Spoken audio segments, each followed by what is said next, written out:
From Eyewitness News, this is Newsmakers. Good morning. Welcome to Newsmakers. I'm Tim White. Earlier this week, congressional candidate Anthony Gemma dropped a bomb on his opponent, incumbent Congressman David Cicilline.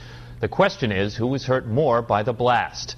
In a packed spectacle of a news conference, Gemma leveled stunning allegations of voter fraud against Cicilline. He says private investigators he hired uncovered evidence of Cicilline's staff perpetrating election fraud, ranging from mail ballot abuse to paying people to vote multiple times under assumed names.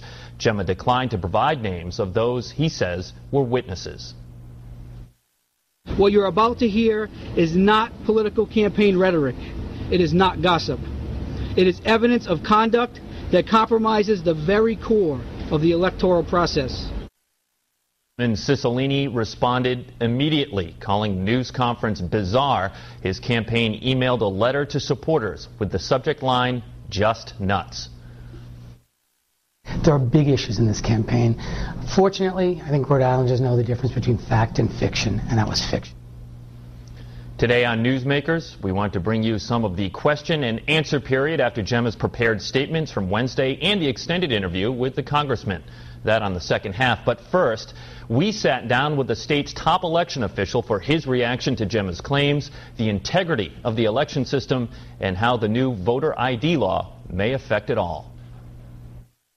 Mr. Secretary, I know you weren't at the press conference yesterday. I was there, and I didn't see you there, but I'm sure you saw some of the press coverage. Understanding that as your filter for the information coming out of that, I have to get your reaction to Anthony Gemma's claims. Of course. I mean, again, it's concerning because there's just allegations. I mean, you know, we're out there trying to promote the electoral process and let people have confidence in the elections. And you have someone going on for a half hour with allegations and not much backup. And it's very concerning. I mean, you want people to participate and have confidence in the process. And if you're going to make allegations like that, you want some sort of justification or documentation. So what I saw through, your channel and watching and hearing a lot of other news is that there was a half hour of, allegations of voter fraud, but not a lot of backup. And that concerns me as someone who holds this process at the highest of levels of integrity. I'm wondering if you have an opinion on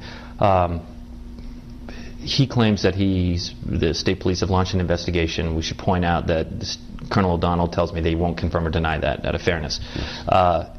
Would it have been better for him to hold off on a press conference or releasing this information and letting law enforcement do its due diligence? I would normally say, I couldn't give a reaction to that until I heard, and I hear this through the media, that Colonel O'Donnell had asked him not to go forward. That's correct. At that point, yes. I mean, if the Colonel of the State Police is asking you, someone who I hold in the highest of regards, asking you not to go forward, then obviously if you're holding the issue of voter fraud higher than your political campaign, you hold it, you wait, and you listen, you follow the directions of the Colonel. I want to make sure we talk about voter ID and have you explain that, but before we do that, why don't we just give people an idea of what your role is in the elections process, because you have, on the city level, you have the Board of Canvassers, you have the Board of Elections, you have the Secretary of State. Mm-hmm. What's your job? It's actually, it will take up a lot of time, fortunately, and so the easiest You're overselling your job, I think, Mr. Secretary. The easiest way to explain it is that we do a lot of work, most of the work in preparation of Election Day. And once Election Day hits, it's mostly the Board of Elections and Board of Canvassers. So we do voter registration. We introduce laws like voter ID to ensure the integrity of the election. We prepare and mail out the mail ballots. We prepare the actual ballot, including the questions on the back of that ballot. So a lot of the work in prep, all the voter registration forms, and we're out there registering people, trying to make sure that the voter registration list, working with the Board of Canvassers, is as accurate as possible. And so a lot of the work leading up to Election Day is ours. Once Election Day comes, it's the Board of Elections. Policing this sort of stuff, cleaning up the rolls, making sure people are who they say they are, whose responsibility is that? I don't know if there's a direct responsibility anywhere. However, I want to be clear that we accept responsibility in trying to do that. We've introduced laws just recently in 2008 where the Department of Health now electronically has to transmit to us all registered voters who have passed on, who have deceased. And we then send that information to the boards of canvassers, who then need to remove those names. That's a new law that I introduced 4 years ago. And so, we're out there in voters in the workplace and in the high schools, making sure that people are changing their addresses when they move. So we're accepting responsibility for making that role as accurate as it's ever been. I'm not sure if there's a responsibility in any one person, but we're out there doing it. But when it comes to voter rolls, it sounds like the ground troops, if you are, on the local level, the Board of Canvassers. Is that accurate? Okay. Yes, they do a tremendous job. Let's talk about the voter ID law. Mr. Gemma claims that he has evidence that people who voted aren't who they say they are. Let's say that is accurate, and that's true, though we can't substantiate that. Is a new voter ID law, will it prevent that kind of activity from happening? I think it does a couple of things. First, I'm going to repeat what you just said, in that they are just allegations. Even if hoping the allegations are not true, because they are allegations, there still could be a perception that exists. And when I introduced voter ID, I was very clear that we are not only introducing it to prevent fraud, but we're introducing it to prevent the perception of fraud, because I want people to have confidence in the election system. When the day is done, the simple answer to your question is yes. If you have to show an ID, you obviously cannot do what Anthony Gemma is alleging took place. What about somebody with a fake ID? No question. I mean, that's a major step on that person's part. But yes, I have to think that can happen just like it can happen anywhere else, but you hope it doesn't. So, it made national headlines that liberal Rhode Island passed voter ID, something that's usually associated with the conservative movement. I'm wondering why you think that happened here. How is it able to pass through such a blue state? Does it imply, in other words, does it imply that voter fraud was happening here? We heard stories, a couple of years ago, allegations from politicians in Providence that this sort of thing was going on. Was this in response to that? No. I was the author of the legislation. I was probably the biggest proponent of the legislation. I took ownership of that legislation, and I can tell you that I did not introduce voter ID for anything other than, number one, I think it's the right thing to do. We need IDs for so many things in life. I don't understand how someone can just walk in and say, I'm Ralph Mollis, and you get my ballot, and not prove that you are indeed Ralph Mollis. Number two is to prevent any fraud. A lot of people say there's no documented cases of fraud. Why would you introduce this law? And my response is the best laws are proactive. The best laws aren't in reaction to something that's already happened, but to prevent something from happening. And the third reason, as I mentioned earlier, is perception. I'm out there working to try to get people to actually exercise their right to vote, to participate in the process. And for those who are skeptical about the process, I want to give them confidence. And voter ID, I think, does that. Does voter ID, the new law, also address mail ballots or absentee ballots? Did it make it easier for people to get those?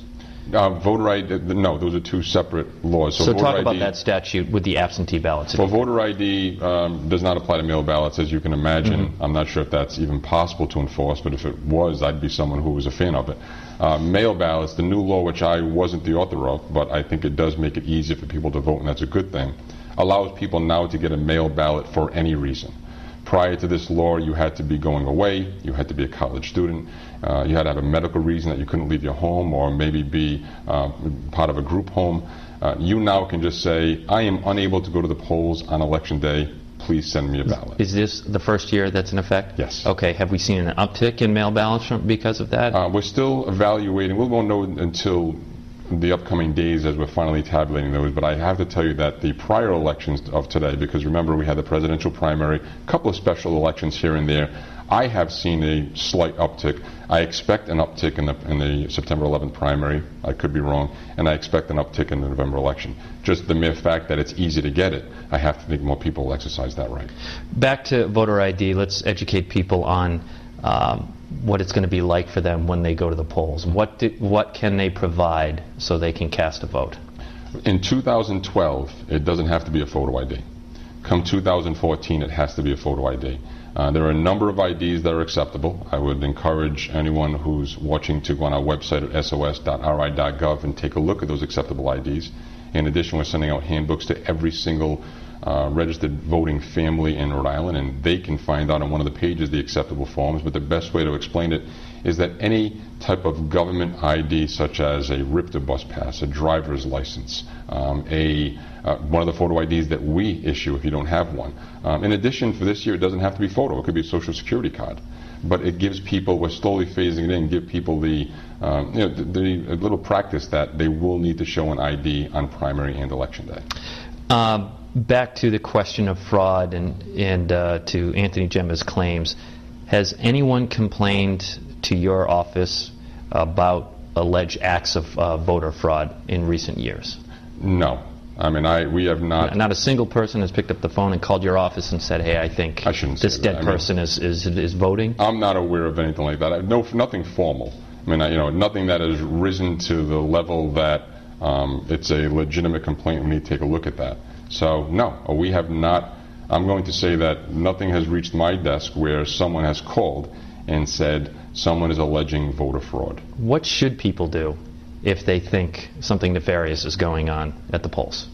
Really matters on what they're seeing, on the type of instance. I don't want to alarm anyone. Obviously, law enforcement is always a smart call, but if you're seeing something that's going on at the polls, and remembering the polls are run by a Board of Elections that day, I would notify the Board of Elections. So if I was walking in and something didn't look right, the poll worker didn't seem like they were up on a new law, then I would call the Board of Elections. If I walked there and someone was within 50 feet of the polling place, I may call law enforcement. If I noticed that I put my ballot in the machine and I didn't see the number go up, it didn't go from 240 to 241, I may notify the poll worker, then the Board of Elections. Really matters if I see someone who I don't think lives there, by all means, the Board of Elections or law enforcement, because you can challenge someone's vote. Mr. Gemma has sent you a letter making a series of requests. A lot of it read to me like a public records request. Yes. Okay, so first of all, what are you doing with his, we could go through it one by one, but what are you doing with what he's asking for? Have you responded to him?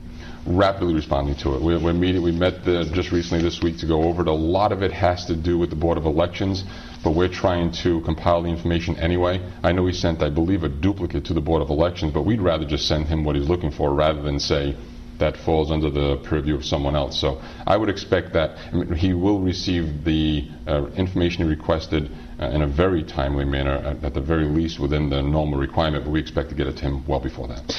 So some of the specific things that he was looking for is, and he brought it up at the press conference, was records of any calibrations, programming or testing performed on voting machines and all memory devices used within the machines, and proof this process was done openly, fairly, and accurately.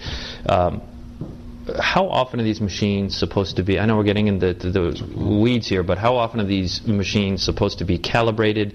He claims they're supposed to be done by law every single year, and that his understanding is that's not happening. Okay. Respond to that. Sure. That's a Board of Elections responsibility and issue.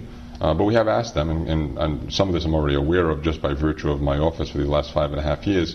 I do know they calibrate it once a year, and I do know that all machines are tested prior to being sent out to the local cities and towns for primary day. So, for example, as they're being sent out very shortly, we were notified that every single machine has been tested. So they're calibrated at least once a year and tested before every election. And again, this is through the Board of Elections, but it sounds to me that you're confident that this is happening. They have informed me and assured me that it is happening.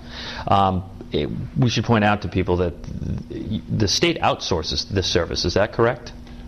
When you say the state outsources this service, I'm sorry. Who runs these are a private company builds these machines and provides them to the state, correct? That is correct. It's a contract that the state puts out to bid, yes, correct? I'm sorry. No, it's okay. Do you know who does this and how long they've had the contract? The name of the company is, we refer them as to ES&S. They've been there since about 1996. I think the acronym is Elections System and Software, or Election Software and Systems. But it's ES&S back to 1996. Their original contract was given to provide the machines. They also have a contract which has been extended to service the machines and maintain the machines. However, I believe the calibration may be done by the Board of Elections. I will stand corrected. They tell me it is done. And I do know the testing is done by the Board of Elections. I don't believe it's done by ES&S. Okay. I want to wrap up this interview with sort of one final question here, and that is the people that we've been talking to in the wake of the Anthony Gemma press conference, whether they believe or not his allegations, some of it rings of the truth in that there's a lack of confidence from a lot of people that the voter process, the election process, is squeaky clean. Mm-hmm. How do you feel about that? Do you think it's 100% above board and that we are fraud-free in Rhode Island when it comes to voting? I think that we should always strive to do better. We don't have any documented evidence of any fraud, but I introduced voter ID to prevent it. So the mere fact that I did that shows that I think we can continue to improve our election system, whether we're answering someone's perception, allegation, or documented fact.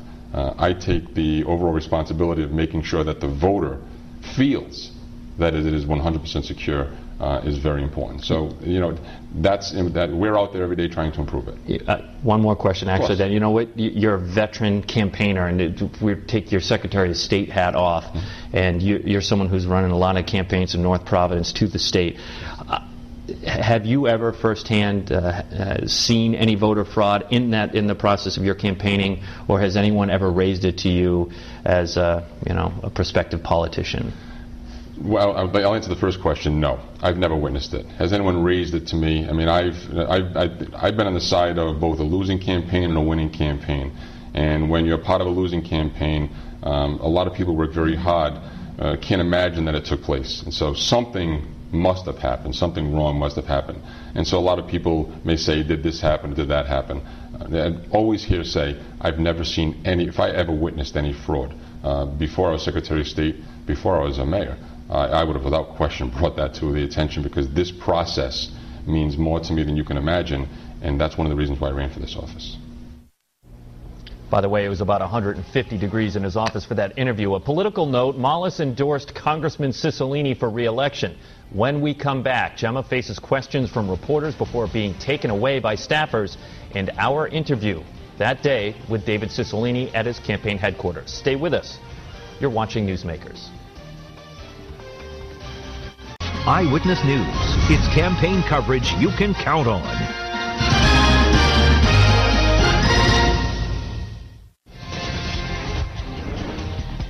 Welcome back to Newsmakers. I'm Tim White. After 22 minutes of reading from a prepared statement accusing his opponent, Congressman David Cicilline, of alleged voter fraud, members of the press had some questions for Anthony Gemma. Here is some of that back and forth. You said at the beginning of your statement that allegations surfaced in 2010. So what you're basically telling everyone here is you waited 2 years to bring this to the surface. And if all this turns out to be true, aren't you just as complicit by waiting until it was opportune for your campaign to bring it forward? Tim, I don't believe so. Here's what I believe. There's so many rumors that come to you when you're running for office. And my opinion is that they didn't amount to, it was just on the surface. It amounted to something I should think about, but I didn't realize until I came here. And many of this was on the south side. I started campaigning mostly on the south side first. That's when many people are coming forward to me, telling me about the problems. These people are coming to me crying. This is real. They're hiding in their attics with weapons because they're afraid. That's what really happened. What are they afraid of? What are they afraid of? They're Anthony? afraid. There is a cloud of intimidation, whether it's job threats, whether it is monetary threats, whether it is associated family threats, whether it is actual physical violence to them, perpetrated on them, because they are afraid of the corruption that exists. And you have to encourage them. Here's what I'm going to say this to the media. Hold on, let me. I am fair enough. Hold on. Okay. Fair enough. Fair enough. Let me say this. That these people that are coming forward, they're stepping forward with courage. We have to help them. You shouldn't be attacking people that are coming forward. You shouldn't be attacking people that, especially in the press.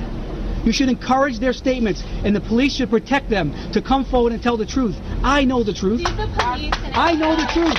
Listen to these people. They know the truth that's here. They know it. Stop pretending.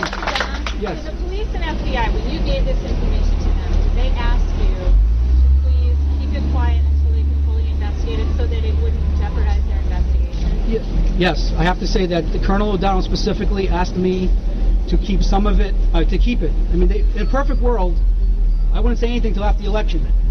Okay? And I have a challenge with that because, number one, the voters need to know. They need to know now. And that's why this may look like it's some political trick, but it's not. It's really happened. So here's, hold on, let me finish the question, please. Let me finish the question. So yes, but here's the thing. Colonel O'Donnell and the FBI? Hold on, please. Let me answer the question. There's much more evidence of other activity. What you're seeing today, in my opinion, amounts to probably less than 10% of everything we ended up uncovering.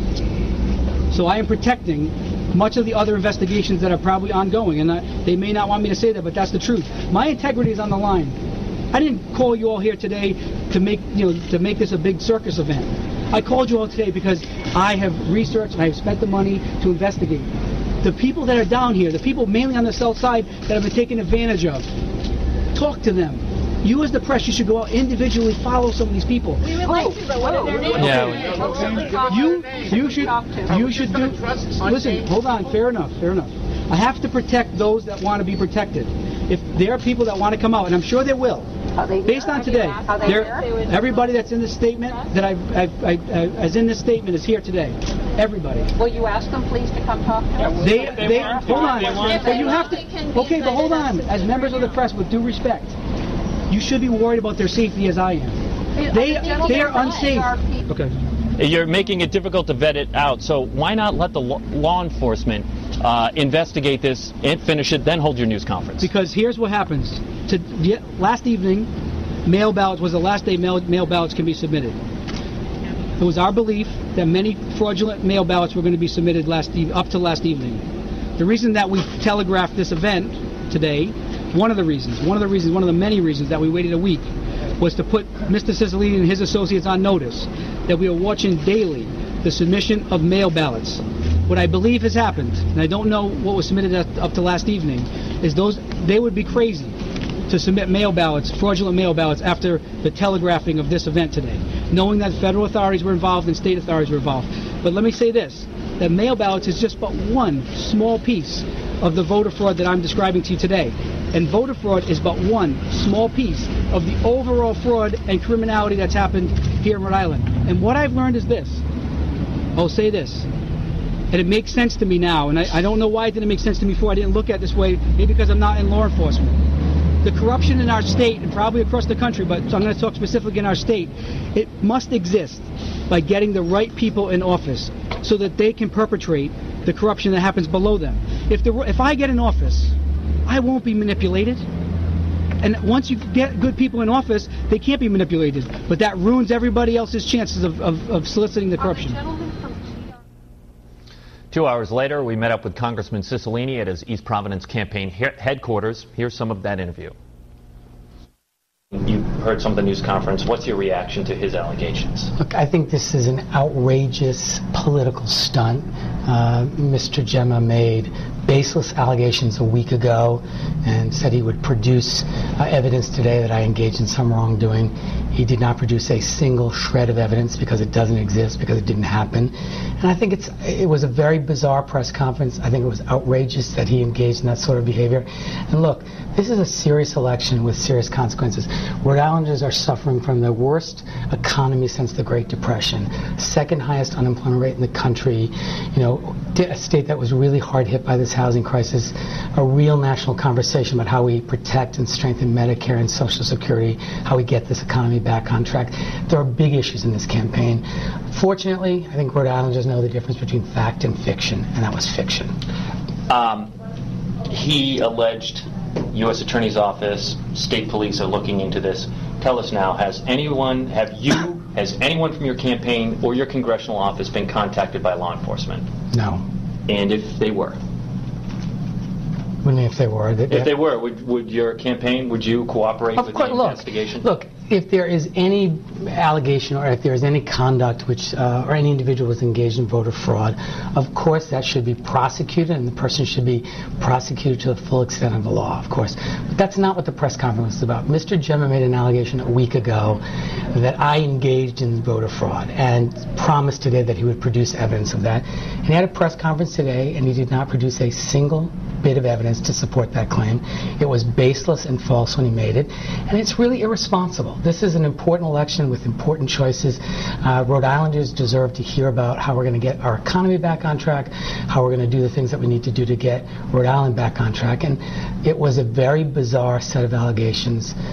It was a very strange press conference. You know, he might not have said today that I have evidence of Congressman Cicilline handing out cash. What he essentially said was, this happened under your watch with your staffers. Have you ever heard of allegations like that? Has this ever been raised to you in the past? Never. And if it were raised, if anyone who worked for me on a campaign engaged in any of that behavior, they would not work for me, period. A couple of specifics here. First, Gemma called on the Secretary of State to freeze mail ballots until this whole thing is worked out. Do you support that? Look, I have tremendous confidence in the Secretary of State, the city and town boards that are responsible for mail ballots. Anything that will ensure that the elections are done properly and with appropriate safeguards, I support, of course.